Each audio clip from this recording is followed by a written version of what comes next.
Hello student, welcome to AV classes. Student, आज की इस वीडियो में हम क्लास 12 फिजिक्स के कुछ मोस्ट इंपॉर्टेंट न्यूमेरिकल्स को करेंगे। तो चलिए स्टार्ट करते हैं इस वीडियो को। स्टूडेंट, वीडियो को स्टार्ट करने से पहले अगर आप चैनल पर नए तो चैनल को प्लीज़ सब्सक्राइब करिएगा, क्योंकि आपका एक सब्सक्राइब हमें बहुत ही ज़्यादा मोटिवेट करता है और भी वीडियो बनाने के लिए। सो स्टूडेंट, चलिए शुरू करते हैं इस वीडियो को।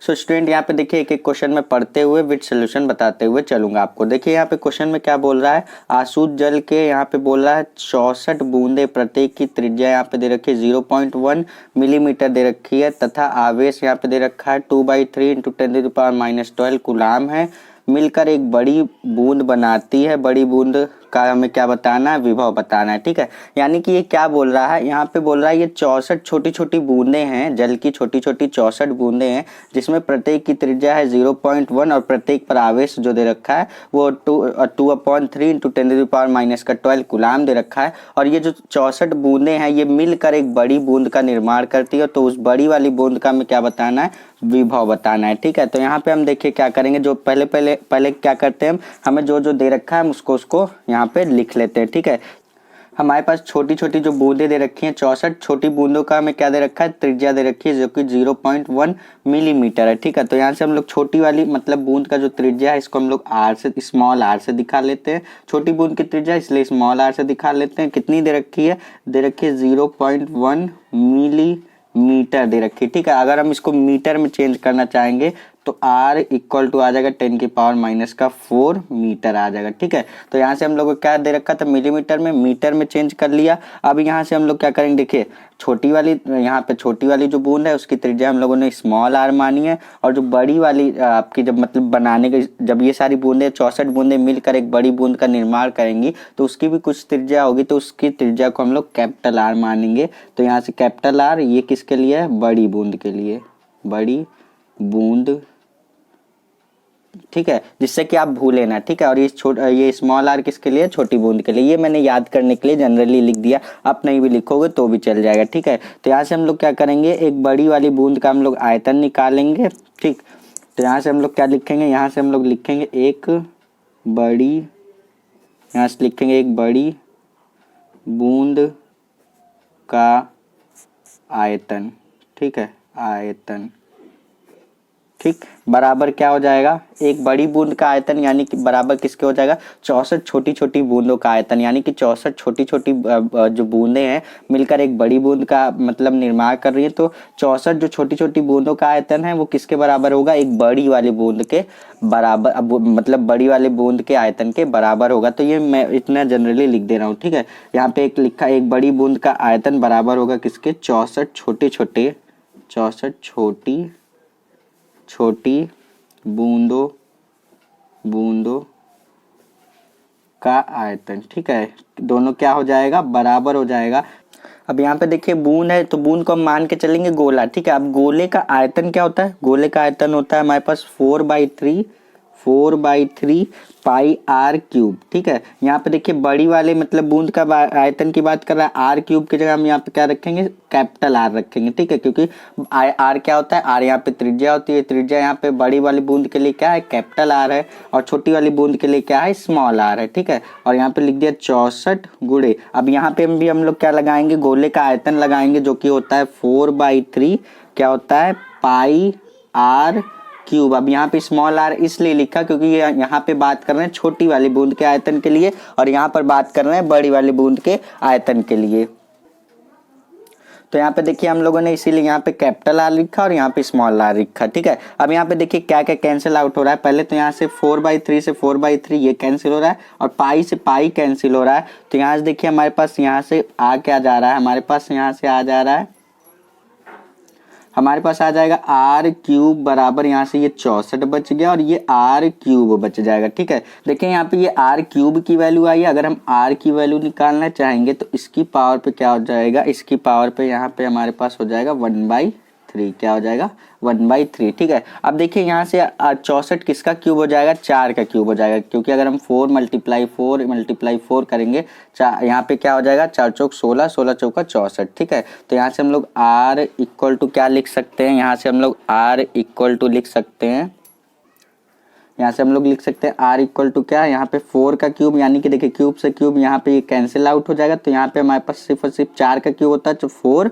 और r बच जाएगा। ठीक है, ये क्यूब यहाँ से जब ये हो जाएगा तो क्यूब से क्यूब क्या हो जाएगा, हमारा कैंसिल आउट हो जाएगा। ठीक, अब देखिए यहाँ से हमारे पास ये देखिए कैपिटल R की वैल्यू 4, स्मॉल आर आ गई। अब स्मॉल आर की हम लोग क्या रख देंगे, वैल्यू रख देंगे। स्मॉल आर की वैल्यू कितनी हम लोग रखेंगे, मीटर वाली रखेंगे, ना कि मिलीमीटर वाली। ठीक है, तो मीटर वाली कितनी है, आर इक्वल टू हमारे पास आ जाएगा 4 इंटू 10⁻⁻⁴। यहाँ से हमारे पास क्या आ जाएगी, यहाँ पे इतनी मीटर की क्या आ जाएगी, त्रिज्या आ जाएगी। ये किसके लिए हम लोगों ने निकाला, देखिए हमारे पास छोटी बूंद के लिए यहाँ पे त्रिज्या दे रखी थी, ये हमारा जो आया ये बड़ी बूंद के लिए आया। किसके लिए, ये बड़ी बूंद के लिए। ठीक है, ये बड़ी बूंद के लिए, और जो स्मॉल आ रहा है वो छोटी बूंद के लिए उसका आयतन है। ठीक है, अब हमें देखिए निकालना क्या है, यहाँ से हमारे पास एक चीज और दे रखी है, हमारे पास दे रखा है प्रत्येक छोटी वाली प्रत्येक बूंदों के लिए आवेश कितना दे रखा है, 2/3 इंटू 10⁻⁻12 दे रखा है। ठीक है, तो यहाँ से हम लोग क्या करेंगे, बड़ी वाली बूंद पर आवेश निकालना चाहेंगे। ठीक है, तो यहाँ से देखिए बड़ी वाली बूंद के लिए आवेश अगर हम लोग निकालना चाहेंगे तो उसको कैपिटल Q से दिखा देता हूँ, आवेश है इसलिए कैपिटल Q से दिखा देता हूँ मैं।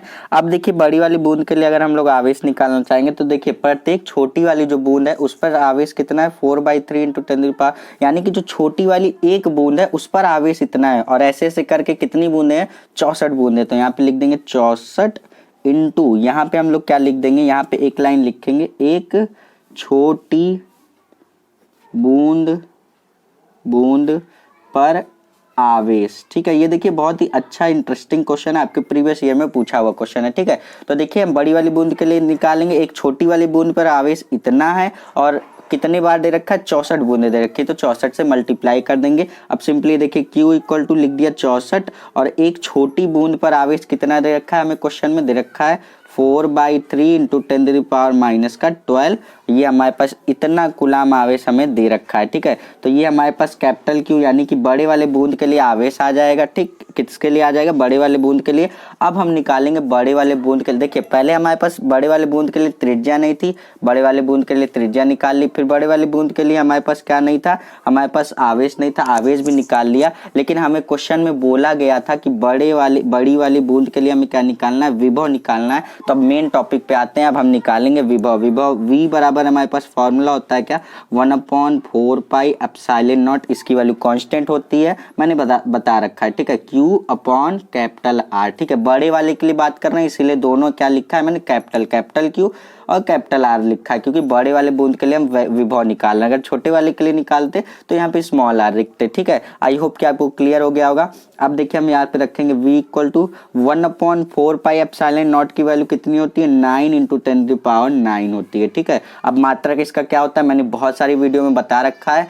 अब आप क्या करेंगे, मुझे कमेंट करके बताएंगे कि इसका मात्रक क्या होता है। जिसका भी मात्रक सही होगा, आप देखेंगे कमेंट के पास हार्ट दिया जाता है इस तरीके से, तो जिसका भी मतलब कमेंट सही होगा, जो सही रिप्लाई करेगा उसको मैं हार्ट भी दूंगा और रिप्लाई भी करके बताऊंगा। ठीक है, सो स्टूडेंट यहाँ पे देखिए अब हम क्या करेंगे, अब Q की वैल्यू रख देते हैं। कैपिटल Q की वैल्यू हम लोगों ने निकाली है 64 into 2/3 into 10⁻⁻12 upon capital R की वैल्यू रखेंगे, कैपिटल R की वैल्यू 4 इंटू 10⁻⁴ ये हमारे पास वैल्यू आ जाएगी। ठीक है, अब देखिए इतना वैल्यू रखने के बाद बहुत सारे स्टूडेंट फंसते कहाँ है, कैलकुलेशन में फंसते हैं। तो देखिए इसको हम लोग कैसे करेंगे, कैलकुलेशन बहुत ही ज़्यादा सिंपल है, लेकिन इसके लिए आपको क्या करनी पड़ेगी, ज़्यादा से ज़्यादा प्रैक्टिस की ज़रूरत पड़ेगी। ठीक है, तो V इक्वल टू, अब देखिए स्टूडेंट 9 का मल्टीप्लाई 64 से करेंगे। ठीक है, 9 का मल्टीप्लाई किससे करना है, 64 से करना है, तो यहाँ से हमारे पास आ जाएगा 576, यानी कि 576 आ जाएगा, और इनटू ये हमारे पास 2/3।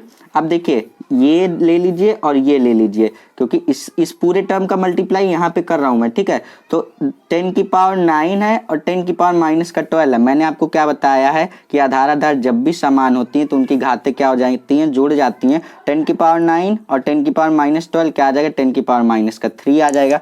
क्लियर है, अब देखिए यहाँ से लिख देंगे हम लोग 10⁻3, क्योंकि इसका मल्टीप्लाई इससे हो गया और ये मिलके 10⁻3 हो गया, और ये वाली वैल्यू को मैंने लिख दिया। एक एक पॉइंट को समझना, बहुत ही क्लियर, बहुत ही बारीकी से बताता चल रहा हूँ। अब अपॉन में देखो आपके पास है 4 इंटू 10⁻, क्या है, -4 है।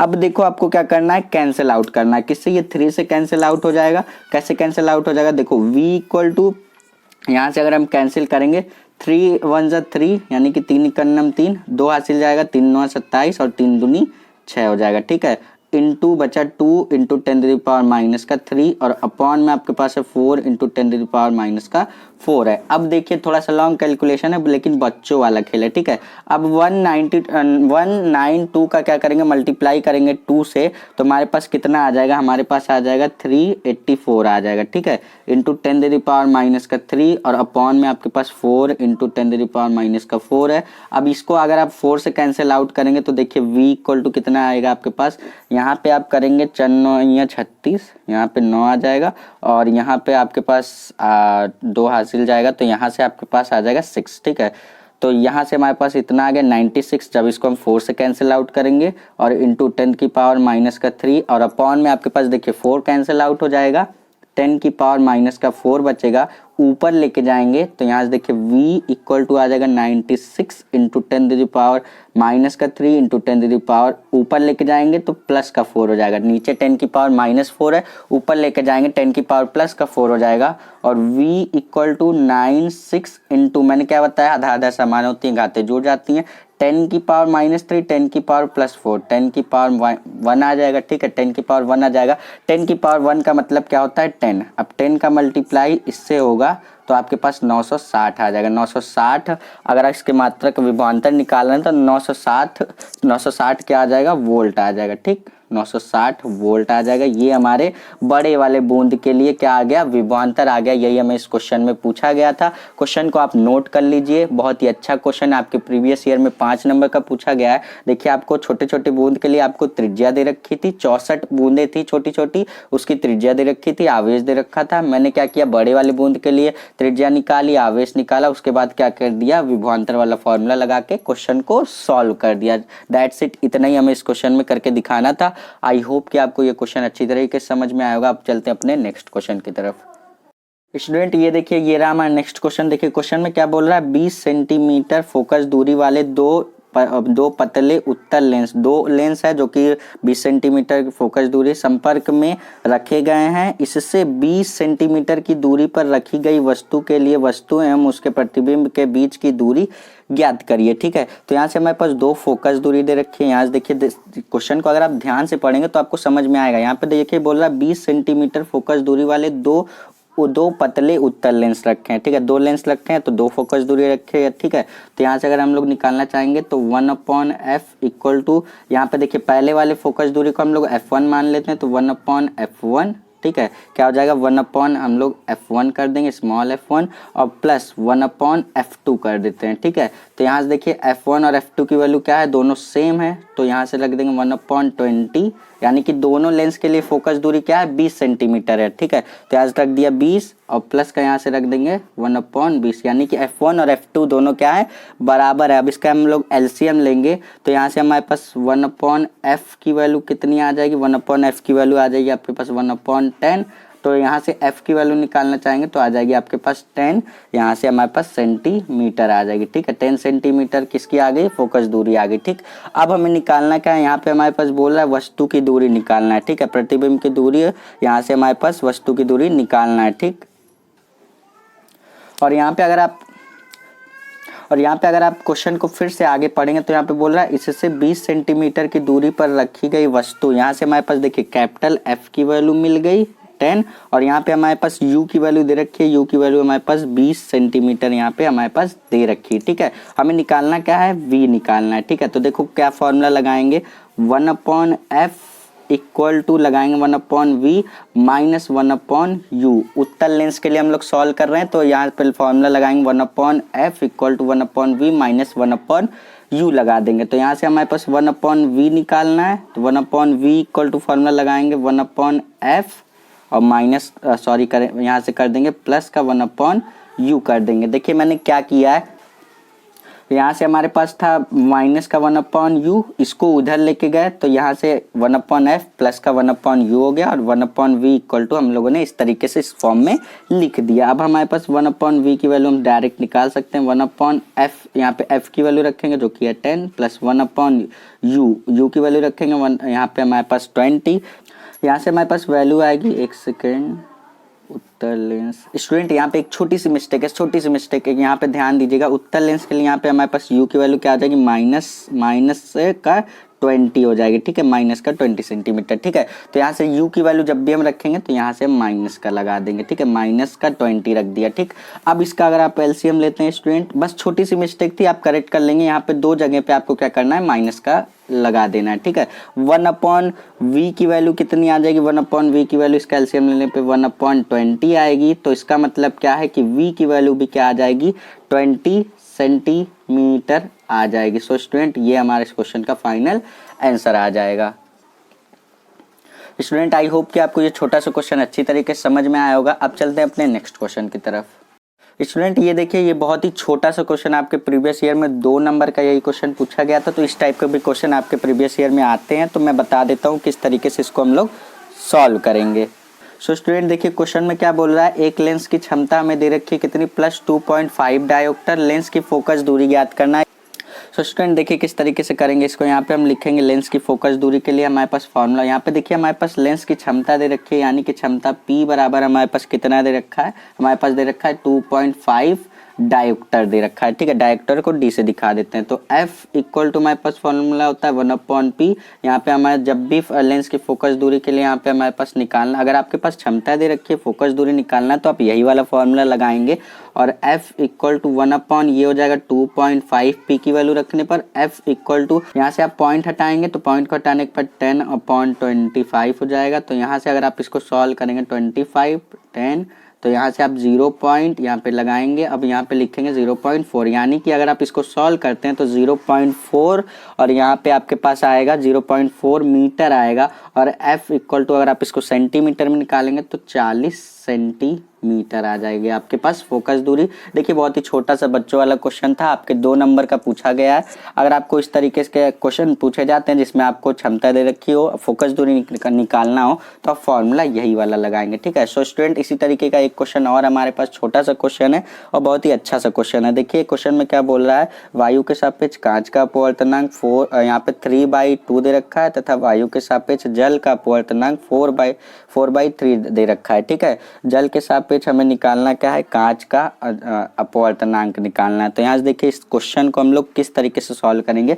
पहले देखिए हमें क्या बोल रहा है, वायु के सापेक्ष कांच का अपवर्तनांक, तो हम लोग इसको लिखाते हैं ANG से। इसको देखिए, इसका मैं समझाता हूँ कैसे। यहाँ पे बोल रहा है वायु के सापेक्ष कांच का अपवर्तनांक, वायु के सापेक्ष यानी कि वायु यानी कि एयर, इसको हम लोग A से लिख दिए। जिसके सापेक्ष बोलेगा उसको हम लोग पहले लिख देंगे।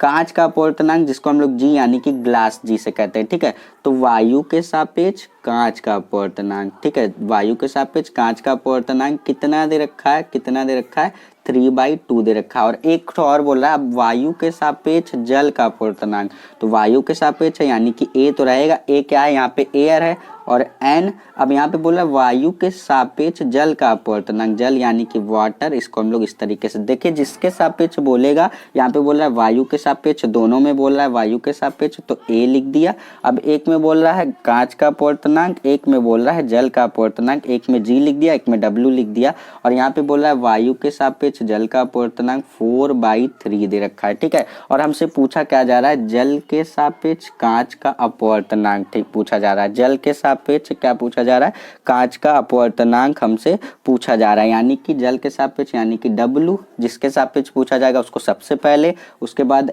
N, और यहाँ पे पूछ रहा है जल के सापेक्ष कांच का अपवर्तनांक यानी कि WNG। G क्या है हमारे पास, ग्लास है, इसके लिए हम फॉर्मूला लगाएंगे ANG, यानी कि वायु के सापेक्ष ग्लास यानी कि वायु के सापेक्ष कांच का अपवर्तनांक अपॉन, यहाँ पे हम लोग लिखेंगे AN, यहाँ पे लिखेंगे W, यानी कि वायु के सापेक्ष किसका, जल का अपवर्तनांक। तो यहाँ से हमारे पास देखिए क्या आ जाएगा, दोनों की वैल्यू हमारे पास दे रखी है। एक की वैल्यू हमारे पास कितनी दे रखी है, वायु के सापेक्ष कांच का अपवर्तनांक की वैल्यू दे रखी है 3/2, और अपॉन हमारे पास वायु के सापेक्ष जल का अपवर्तनांक दे रखा है 4/3, ठीक है। इसका इससे हो जाना है, इसका इससे हो जाना है, ठीक है।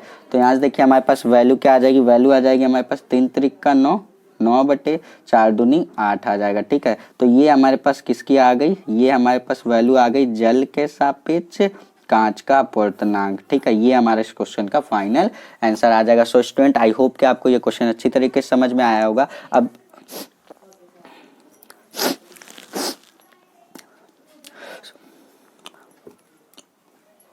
सो स्टूडेंट आई होप कि आपको ये क्वेश्चन अच्छी तरीके से समझ में आया होगा। इस टाइप के क्वेश्चन आएगा तो आप इसी तरीके से करेंगे, जिसके सापेक्ष आपको पूछा जाएगा उसको सबसे पहले लिखेंगे। इस टाइप के क्वेश्चन अगर आपके बोर्ड एग्जाम में आएगा तो आई होप कि आप कर ले जाएंगे।